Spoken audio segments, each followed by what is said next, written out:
वीर चक्र। राधे राधे महाराज जी। हमें बहुत प्रियता होती है। हम आपको बताएं, हम संत वेश में हैं और हमें अपने भारत देश से बहुत प्रेम है।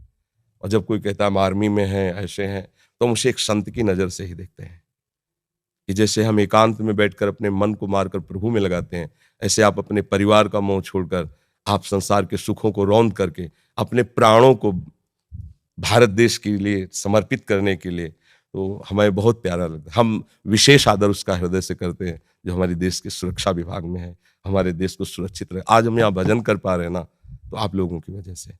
अगर हमारे देश में सैनिक ना हो तो आतंक कहीं भी जा करके सब विनाश कर दे। इसलिए आपका हम अभी ये शब्द आज तक किसी को नहीं बोला, ये बोल रहे हैं कि आज हम आपका स्वागत करते हैं कि आप वृंदावन में पधारे हैं। इस बात का, हमारे देश की रक्षा के लिए आपने जो कष्ट सहा, आपने जो वीरता दिखाई, उसका हम स्वागत करते हैं, उसको हम प्रणाम करते हैं, क्योंकि आप जैसे वीरों की ही वजह से हम सुरक्षित भजन कर रहे हैं। अगर हमारे देश में आप जैसे वीर ना हो, उसमें गद्दारी कर बैठे, तो हम मारे जाएंगे। हम जितने भारतवासी चैन से तभी सोते हैं जब आप बेचैन होकर रात में जागते हैं, हर समय तैनात रहते हैं, हर समय भय है, विपक्ष कभी भी कहीं से वार कर सकता है।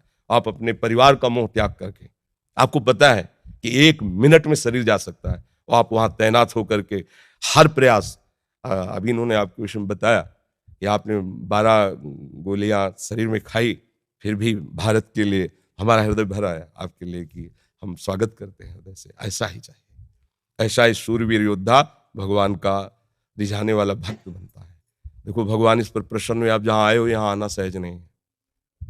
ये श्रीधाम वृंदावन है, और प्रियाजू की कृपा के बिना आप संभाषण भी हमसे नहीं कर सकते, क्योंकि हम कुछ नहीं हैं, पर हम उनके एक यंत्र हैं।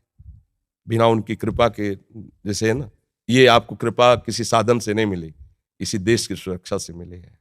आपको श्री जी की चुनरी और माला ला के पहनाए, हम विशेष स्वागत इनका करते हैं, क्योंकि हमारे देश के लिए प्राणों का बलिदान करना बहुत कठिन बात है। प्राणों का बलिदान करना, और ये स्पष्ट, एक गोली में तो धूल चाट लेता है, और आप उतने के बाद भी प्रयासरत रहे कि हमारे देश की सुरक्षा में कोई अंतर लाए। इसलिए ये हमारे ठाकुर जी श्री जी का माला है, हरे प्रसाद दिवस।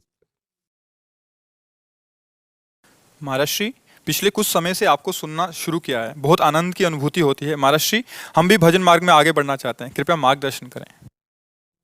जो सेवा से आपको समय मिले, तो जो प्रभु का आपको नाम प्रिय हो, वो जपने की प्रयास करें, जपने का भाव करें। और अगर आपको कहीं ऐसा अवसर मिले कि नौजवानों को आप शिक्षा दे सकें अधिक से अधिक, भले आप सरकार की तरफ से निवृत्त हो जाएं, तो अगर कहीं भी रहें, तो आपका सबसे बड़ा भजन होगा, आप हमारे देश की तैयारी करवाते रहिए। गांव के या अपने प्रांत के नौजवानों को उनमें शूरवीरता भरिए, उनमें देश रक्षा का भाव भरिए। भगवान इसी से प्रसन्न होंगे। और नाम जप करते रहिए।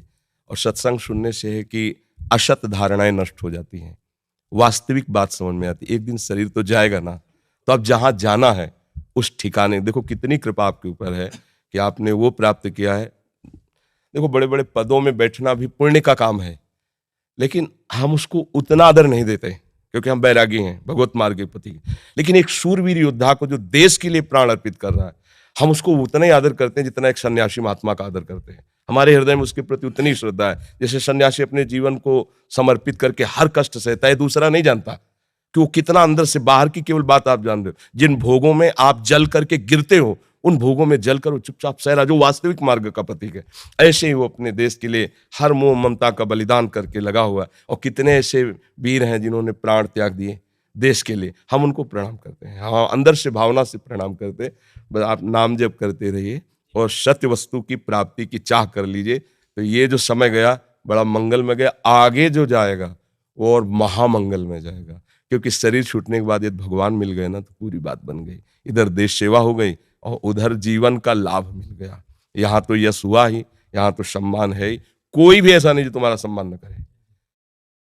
पदाधिकारी का सम्मान होना मुश्किल हो सकता है, अगर थोड़ा भी भारत का नमक है तो एक बार तो सलूट मारेगा कि तुमने हमारे देश की रक्षा के लिए ऐसा कष्ट सहा, हम तुम्हें प्रणाम करते हैं।